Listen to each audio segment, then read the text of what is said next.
When Jesus spoke of the narrow gate, he was delivering a profound message that has echoed through centuries, challenging listeners to consider the true path to a meaningful, eternal life. The phrase appears in the Gospel of Matthew during what is known as the Sermon on the Mount.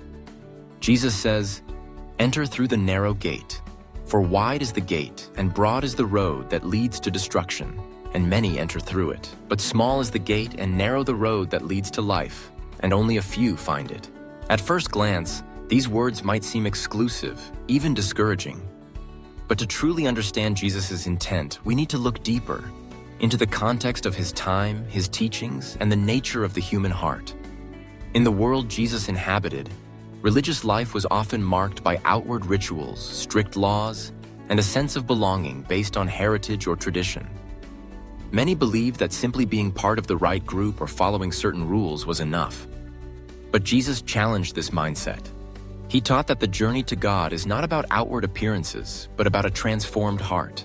The wide gate and broad road represent the easy, popular path, one that requires little reflection or sacrifice.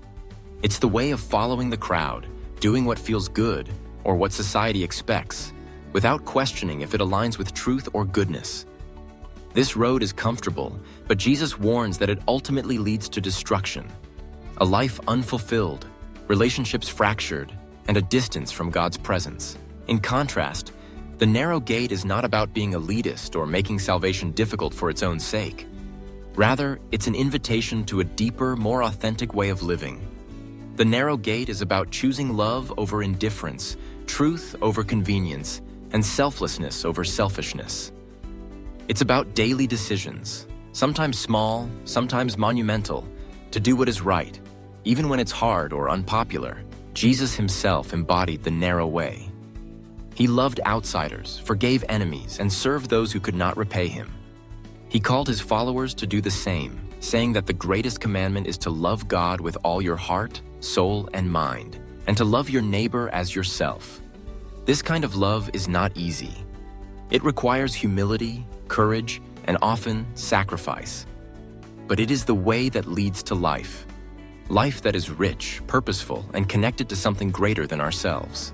The narrow gate also speaks to the idea of intentionality. No one stumbles through it by accident. It requires a conscious choice, a willingness to examine one's heart and motives, and to turn away from the distractions and temptations that pull us off course. It's about living with integrity, not just when others are watching, but in the quiet places of our lives. Yet Jesus' words are not meant to discourage, but to inspire. He assures us that while the way may be challenging,